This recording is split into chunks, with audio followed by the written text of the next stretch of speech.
देखो, ये हैं मोदी जी और मोदी जी हैं एक अच्छे लिसनर और ये है एक तेलुगु एमपी। अब पार्लियामेंट में कुछ डिस्कशन चल रहा है। तेलुगु एमपी ने कुछ तेलुगु में बोला, पर मोदी जी शायद तेलुगु नहीं समझते हैं। तो फिर मोदी जी इस केस में करेंगे क्या? देखो, मोदी जी के पास है एक सिस्टम।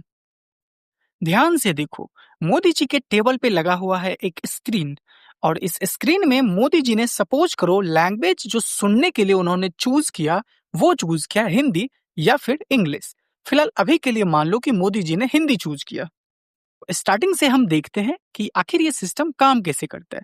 ये है हमारे तेलुगु एमपी और इन्होंने कुछ बोला तेलुगु लैंग्वेज में। ओके, अब ये जो भी कुछ बोले तेलुगु लैंग्वेज में वो जाएगा एक सिस्टम में जिसे हम बोलते हैं एएसआर, यानी कि ऑटोमेटिक स्पीच रिकॉग्निशन। अब ये सिस्टम क्या करेगा कि वो उस लैंग्वेज को लेके उस तेलुगु का स्क्रिप्ट जनरेट कर देंगे।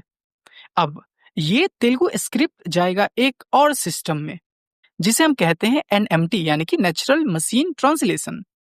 ये उस तेलुगु स्क्रिप्ट को हिंदी स्क्रिप्ट में कन्वर्ट कर देगा। नाउ नाउ अब ये हिंदी स्क्रिप्ट एक और मशीन में जाएगा जिसे हम बोलते हैं टेक्स्ट टू स्पीच जनरेटर। और अब ये क्या करेगा, text to speech generator Hindi script जो था उससे हिंदी वॉइस में कन्वर्ट कर देगा। अब मोदी जी ने हिंदी वॉइस को सुन लिया है। अब यूं ही मोदी जी हिंदी वॉइस को सुन लेंगे, मोदी जी उसे समझ जाएंगे। अब एक बार जब मोदी जी समझ गए तो फिर मोदी जी बोलना स्टार्ट करेंगे।